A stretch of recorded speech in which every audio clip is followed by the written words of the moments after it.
Hola amigos, la Iglesia Adventista del Séptimo Día está discutiendo a nivel mundial el tópico de la ordenación.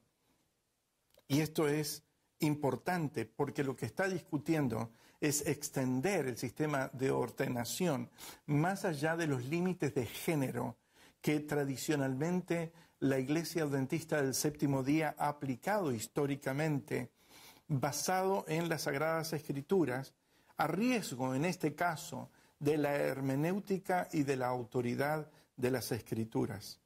Hermenéutica es un vocablo que se utiliza en teología para reflejar el concepto de interpretación de las Sagradas Escrituras. Existen otras formas de hermenéutica. Existe la hermenéutica médica, existe la hermenéutica filosófica, existe la hermenéutica en arquitectura, etcétera, etcétera. Pero hermenéutica significa que la palabra es una especie de glosario de significado para el proceso de interpretación de las Sagradas Escrituras.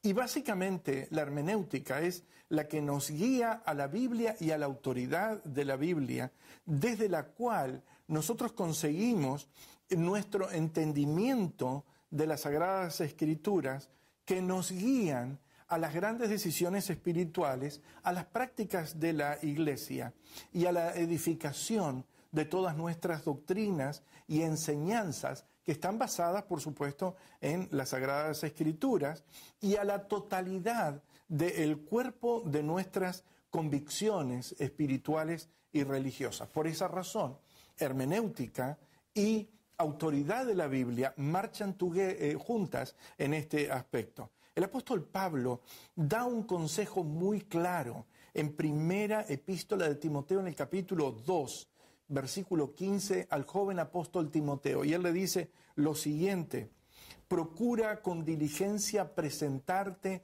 ante Dios aprobado como obrero que no tiene de qué avergonzarse, que traza bien la palabra de verdad. Esta es la revisión 1960 de las Sagradas Escrituras en este texto. La Iglesia corre el riesgo de poder ser afectado en este sentido porque al practicar algo que no está autorizado en las Sagradas Escrituras puede llevarnos en una dirección en la que la Biblia sea desoída o no atendida adecuadamente. Y como cristianos, nosotros tenemos que exaltar a la Biblia y a su autoridad. Y como adventistas del séptimo día, para nosotros la Biblia es importante. Hemos sido considerados el pueblo del libro, el pueblo de la Biblia. Y lo que voy a leer o lo que voy a compartir o lo que voy a sugerir que ustedes lean está basado en las Sagradas Escrituras. Las Sagradas Escrituras fueron las Sagradas Escrituras antes, son ahora las Sagradas Escrituras y seguirán mucho más después de esta discusión. Porque son atemporales. La Biblia dice: marchítase la hierba, sécase la flor, mas la palabra del Dios nuestro permanece para siempre. Eso es lo que dice Isaías, el capítulo 40, el versículo 8. Y esa es una gran promesa que nosotros tenemos atesorada en nuestro corazón.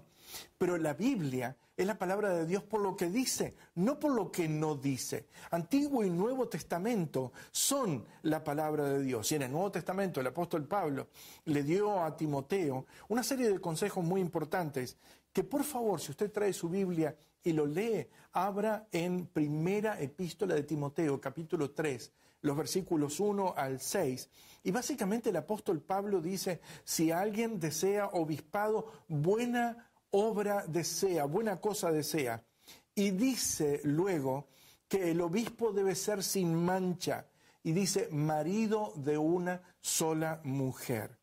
En los Estados Unidos está existiendo un movimiento, y mientras usted lee el resto le voy a explicar esto. Está existiendo un movimiento que posiblemente nosotros no lo tengamos en América Latina y lo tengamos que traducir, que se llama el lenguaje de género inclusivo. Es decir, que cuando algunos textos en la Biblia aparecen, en vez de decir hombre o mujer, pueden decir pareja o pueden decir familia, y a eso es lo que se llama el lenguaje de género inclusivo. De hecho, esto no lo tenemos definidamente en nuestras tierras, pero déjenme decirles algo. La Biblia que nosotros tenemos, o las Biblias que nosotros tenemos, en general proceden de una buena traducción y que están en un original en el cual no existía esa tendencia ni en el griego ni en el hebreo. Estamos envueltos ahora en una discusión y en un análisis sobre el tópico de la ordenación. La ordenación es una práctica importante en la Biblia porque califica a la persona para poder cumplir una función eclesiástica o un oficio eclesiástico. Y normalmente esa calificación deriva de lo que la Biblia nos dice y especialmente en estos textos que nosotros hemos leído. A lo largo de los años, nosotros no hemos tenido problemas con el texto de la Biblia, hasta que comenzaron ciertas influencias sociales como el feminismo, especialmente aquí en los Estados Unidos, y esas tendencias comenzaron a influir formas de interpretación de las Sagradas Escrituras y a influir en cómo nosotros debemos ver los textos de la Biblia. Y la Iglesia, en algunos sectores y algunas denominaciones, han tratado de complacer a esas tendencias. Pero nosotros debemos entender algo, y es, no debemos complacer las tendencias culturales que vienen del mundo en la Iglesia. Debemos complacer a Dios, porque nos reunimos para adorar su nombre y validarlo a partir de la autoridad que viene de las Sagradas Escrituras. Y necesitamos actuar y conducirnos en armonía con lo que la Biblia dice, porque la Biblia es la palabra inspirada de Dios. En esencia, el punto crítico aquí es que la Iglesia puede llegar a sancionar y aprobar ordenación de damas, aun cuando el texto claro de las Sagradas Escrituras no está aprobando dicha práctica. Recuerde algo que quiero compartirle ahora. La palabra de Dios está en lo que la Biblia dice, no en lo que la Biblia no dice. Lo que nosotros no podemos hacer autoritario los silencios de la Biblia. Necesitamos estar juntos en cuáles son las prácticas y el entendimiento de las Sagradas Escrituras. Como pastores, como predicadores, como líderes, nosotros debemos presentarnos ante Dios aprobados como obreros que no tienen de qué avergonzarse, que trazan bien la palabra de verdad. Y escuche esto, en la Biblia no hubo liderazgo femenino en el libro del Génesis, no hubo liderazgo de familia a cargo de damas en el libro del Génesis. El liderazgo lo tuvo Adán en el libro del Génesis. No hubo liderazgo femenino en el pueblo de Israel en el Antiguo Testamento. No hubo ordenación femenina para que las damas fungieran como sacerdotes en el Antiguo Testamento en el santuario allí. Tampoco lo encontramos en el Nuevo Testamento. Jesús no llamó a damas como apóstoles. En el libro de Hechos 15, nosotros encontramos que los líderes, la dirección de la iglesia, los comités, los miembros delegados, los oradores, los apóstoles y los enviados a las iglesias, todos fueron varones. Usted lo puede leer en Hechos el capítulo 15. No hubo ancianos femeninos en la Biblia. Tampoco nosotros encontramos pastores del sexo femenino en las Sagradas Escrituras, ni tampoco encontramos obispos en el cuerpo escritural. Y de hecho, en Apocalipsis, el capítulo 21, versículo 14, los nombres de los 12 apóstoles estarán dentro de los cimientos de la Nueva Jerusalén. Cuando tenemos un problema, debemos acudir a la Biblia. Es nuestra autoridad primaria, es la única escritura y es toda la escritura y es lo que contiene la voluntad de Dios. Es importante entender que la voluntad de Dios es un factor importante en la escritura, porque el hombre fue creado por la voluntad de Dios. El hombre y la mujer fueron creados por la voluntad de Dios.